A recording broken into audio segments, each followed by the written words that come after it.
प्यारे बच्चों, पिछले क्लास में हमने देखा था कि हम दो प्रॉपर फ्रैक्शन को किस तरह से ऐड कर सकते हैं।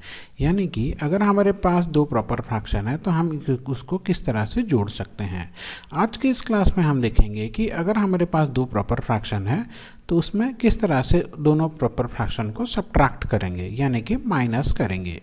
तो मान लीजिए हमारे पास एक प्रॉपर फ्रैक्शन है जिसका वैल्यू है 1/2, दूसरा प्रॉपर फ्रैक्शन है जिसका वैल्यू है 3/5। अब इन दोनों को अगर हम सब्ट्रैक्ट करते हैं, जैसे कि 1/2 माइनस 3/5, तो इसको किस तरह से हम कर सकते हैं। तो बच्चों, सबसे पहले आपको ये देखना है कि ये जो डिनोमिनेटर है, डिनोमिनेटर मतलब ये जो नीचे में लिखा गया है, ये सेम है या फिर अलग अलग है। अगर ये डिनोमिनेटर सेम है तो न्यूमरेटर को आपको डायरेक्ट सब्ट्रैक्ट कर देना है। जैसे फॉर एग्जांपल एक प्रॉपर फ्रैक्शन है जैसे कि 1/2 माइनस 3/2। अब यहाँ पे देख सकते हैं आप, दोनों के केस में इसमें भी न्यूमरेटर 2 है, इसमें भी डिनोमिनेटर 2 है और इसमें भी डिनोमिनेटर 2 है। तो इस तरह के केस में आपको ये ऊपर वाले नंबर को डायरेक्ट सब्ट्रैक्ट कर देना है। जैसे कि ये हो जाएगा 1 माइनस 3/2, क्योंकि 2 नीचे सेम है। इसको हम लाइक फ्रैक्शन भी बोलते हैं। अब 1 माइनस 3 होता है बच्चों -2। अब 2 के जगह पे 2 लिख देंगे और 2 और -2 कैंसिल होके इसका वैल्यू हो जाता है -1। पर इस केस में इस तरह से नहीं होता है बच्चों। तो इसको हम कैसे सॉल्व करेंगे? देखिए, हमारे पास यहाँ पे दो डिनोमिनेटर है, एक का वैल्यू है 2, दूसरे वाला का वैल्यू है 5। तो पहले वाले नंबर पे हम दूसरे वाले डिनोमिनेटर को मल्टीप्लाई करेंगे। जैसे कि यहाँ पे आप देख सकते हैं हमारे पास है यहाँ पे 1/2, 1/2।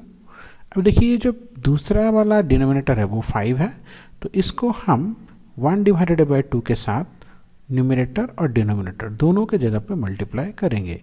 यानी कि यहाँ पे भी 5 हो जाएगा और यहाँ पे भी 5 हो जाएगा बच्चों। तो इसके बाद अब देखिए, दूसरा वाला ये 3/5 है, तो उसी तरह से हम इसको 3/2 कर लेंगे, क्योंकि दूसरे नंबर पे 2 डिनोमिनेटर है, और यहाँ पे हम इसको 5/2 कर लेंगे, क्योंकि दूसरे नंबर का जो डिनोमिनेटर है वो 2 है। अब ये हो जाएगा बच्चों 5 1 जार 5, 5 2 जार 10, माइनस 3 2 जार 6 और 5 2 जार 10। अब देखिए, इन दोनों के केस में इसका जो डिनोमिनेटर है दोनों सेम हो गया, इसमें भी 10 हो गया, इसमें भी 10 हो गया।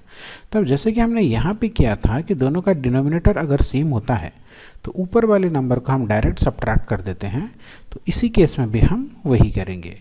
देखिए, दोनों का डिनोमिनेटर अभी सेम हो चुका है, तो नीचे हम जो डिनोमिनेटर है वो लिख देंगे, 10 लिख देंगे।